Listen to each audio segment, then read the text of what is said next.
are listening to the Free to Be Mindful podcast, which provides bite-sized tips for busy parents, educators, and anyone working with kids.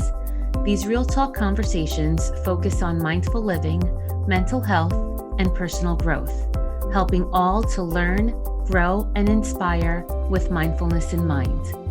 I'm your host, Vanessa de Jesus Guzman, educator, licensed professional counselor, entrepreneur, and mom. I'm passionate about helping folks live life with peace of mind and ease of heart while not losing their, well, you know, here we go.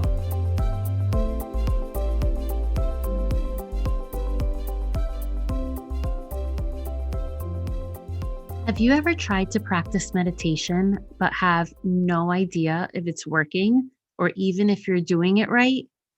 Wouldn't it be awesome if there was something to let you know when you're in the zone, to let you know to do more of that?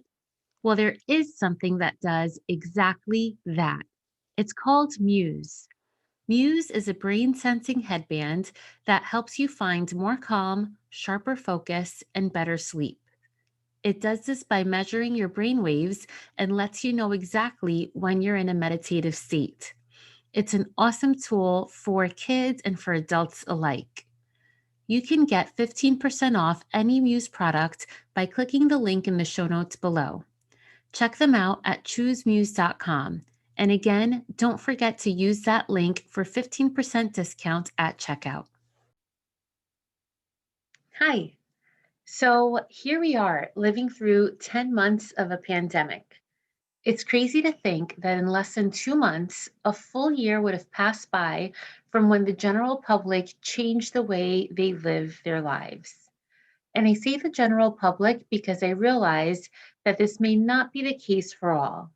But for most of us, our lives changed to some degree.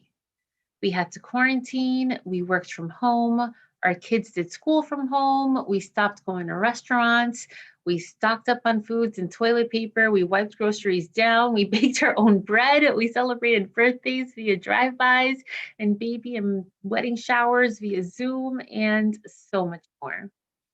It seems like our lives were put on halt, which was weird, but it was also special. We spent tons of time with our family and we cooked more than ever. And we literally got to see our kids grow up right before our eyes. In the summer, we were still safe, but it seems we were very intentional about the activities we did and the bubble of people with whom we interacted. In the fall, we normalized a new way of doing school with masks and social distancing signs and plexiglass everywhere. And we were definitely left to make hard choices during the holiday season of who we were going to see in person and where would be safe or maybe not so safe for us to go. And sadly, most of us have had to say goodbye to some loved ones as so many lives were lost. It's as if the entire world pressed pause and forced us to be more mindful of our intentions and our life choices. As we enter this new year and vaccines are beginning to be released, we're reaching a time in our lives where things are slowly beginning to change again.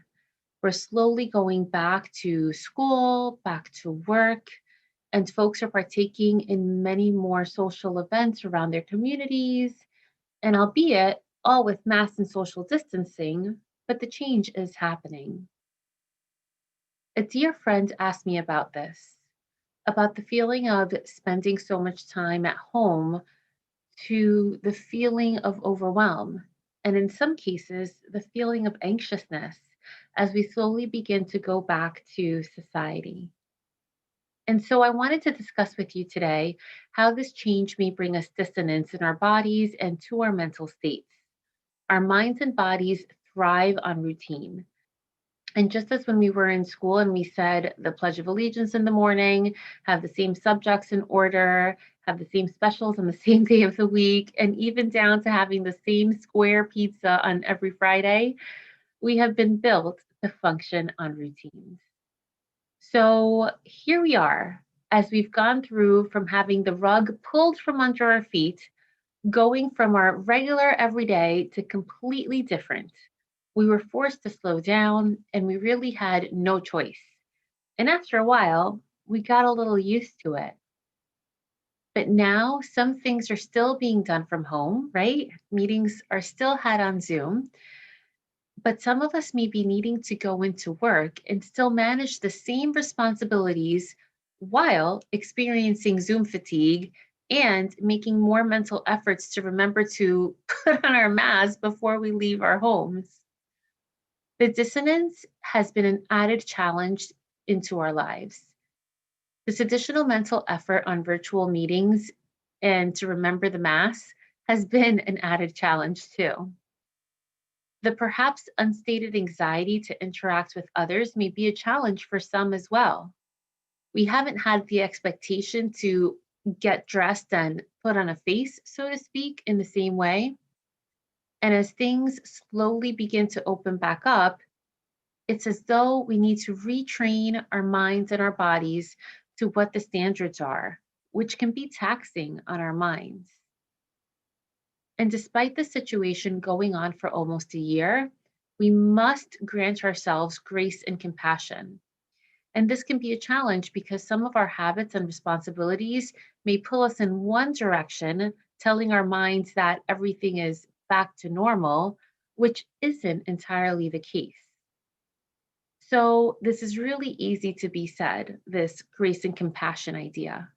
But how do we put it into practice? How do we actually make it happen? First, we must lower our expectations a bit.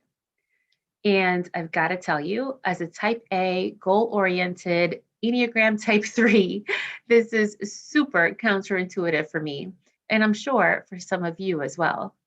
But if we are to keep our mental wellness in check, we really should let some things go. The simple things amount to the big things.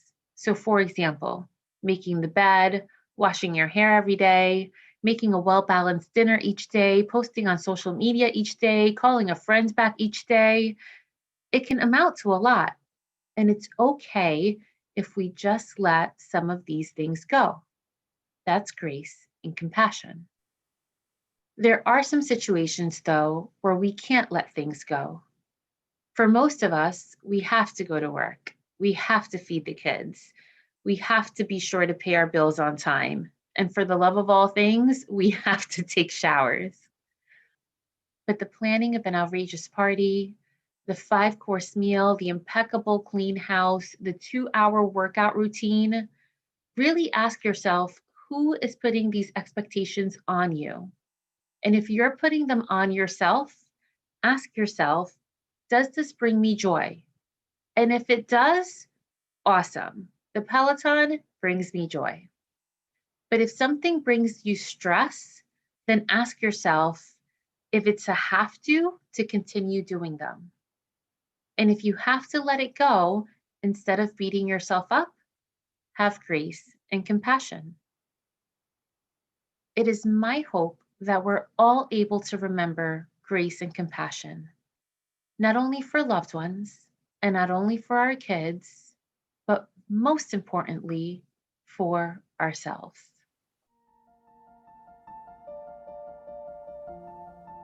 So, right now, regardless of where you are or what you're doing, begin to bring awareness to your breath by focusing as you breathe in, then again as you let your breath go. As you continue to breathe in and out in whatever way works best for you, pay attention to that small space between your in and out breaths.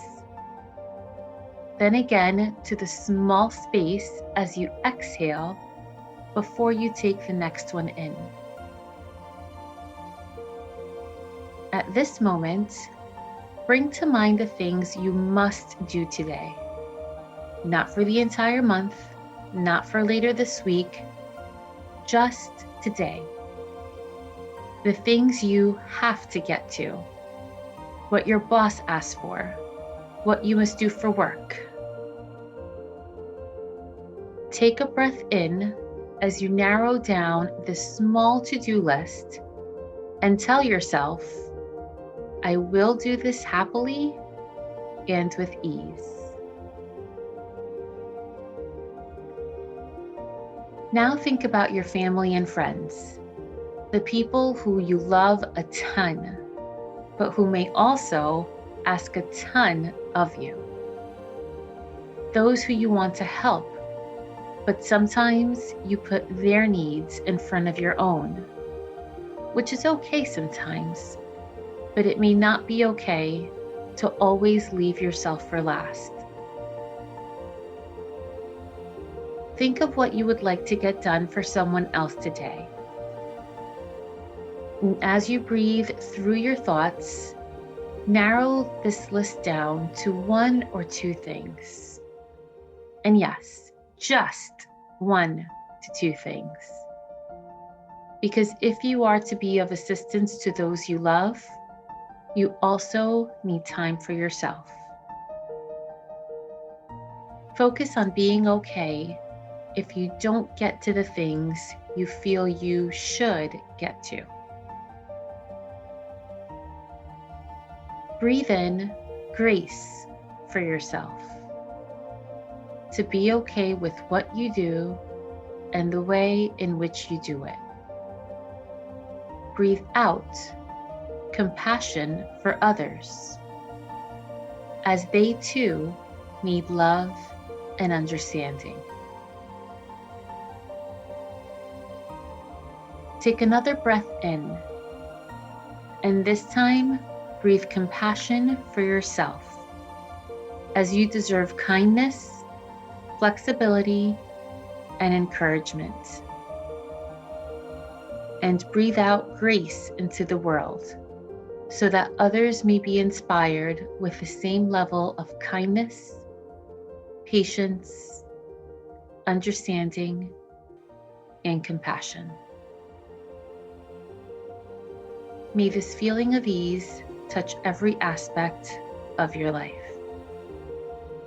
Have a great week.